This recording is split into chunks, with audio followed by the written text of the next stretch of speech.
So I'm David Toma. I'm one of the senior directors at the Queensland Audit Office. I'm responsible for leading a number of financial and performance audits. I've spent quite a bit of time leading performance audits over the last 5 or 6 years, and one of the key reports I worked on was on managing cybersecurity risks, which we tabled in Parliament in October last year.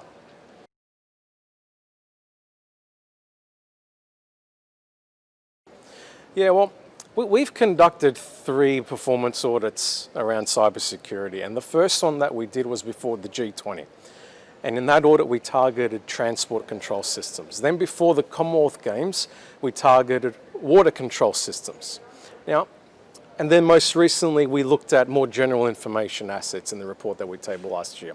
One of the key themes across those 3 reports is weaknesses in physical security enabled our attackers to gain access to those entities' environments. So it could have been walking into a server room and not being challenged.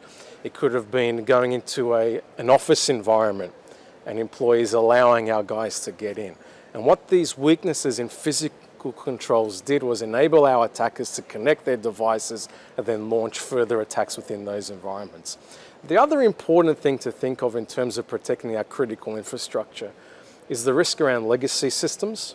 So we know one of the things we learned in this most recent audit is weaknesses around systems that vendors no longer support. So particularly Windows XP is an example of that, where Microsoft hasn't been supporting that for about the last 5 years or so. And because the hacking community knows that those environments aren't supported, it becomes quite an easy target for them. So our reliance on legacy systems is a risk we certainly need to be managing in the infrastructure space.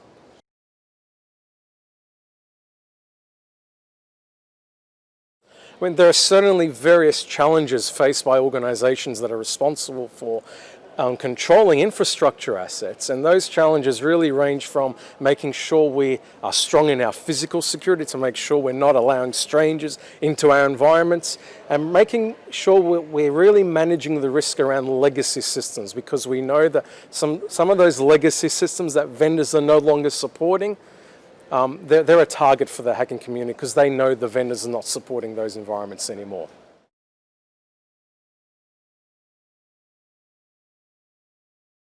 Well, if we think of 3 critical elements of cybersecurity, I mean, there's the governance aspect, where we need to make sure we have a good understanding of what our risks are. So one of the weaknesses we have observed in the audits that we've done is entities not really sitting down and do a proper assessment around to what extent their critical infrastructure or information assets is exposed to the risk of a cyber event.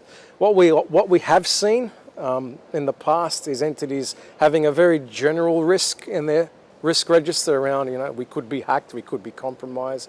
What we need to be doing is to identify what are the critical assets that are controlling our infrastructure systems and understanding what is the extent to which those assets are exposed to vulnerabilities, could be because of their legacy environment, or are there threats out there which increase the risk profile, and that should then inform our risk response. So that's the governance aspect.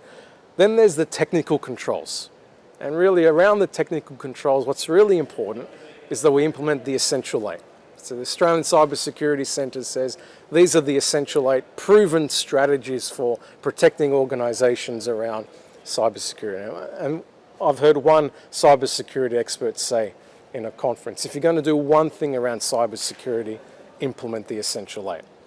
And then the third element is the cultural element.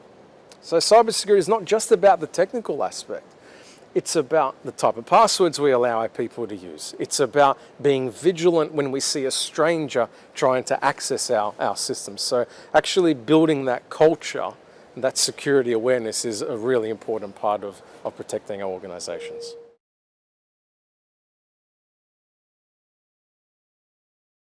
Yeah, so in relation to have security challenges increased since COVID-19, clearly what we've seen this year is an absolute acceleration of the move into the digital like what we haven't seen before. So we're doing so much more around video conferencing, we're buying online.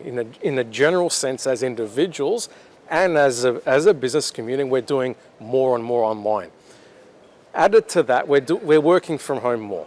So rather than the traditional model where we're coming into a trusted work environment, logging into a trusted network, we're now logging in from what is an untrusted connection in our homes. So that certainly increases the risk. So we have seen the security organizations, they have seen an increase around phishing attacks, around scams, getting people to click on this link. So there's no doubt that with the acceleration to digital, the risks continue to escalate, and it's something we have to be very vigilant around and make sure that we're really addressing that cultural aspect and raising people's awareness around the importance of being vigilant around our cybersecurity.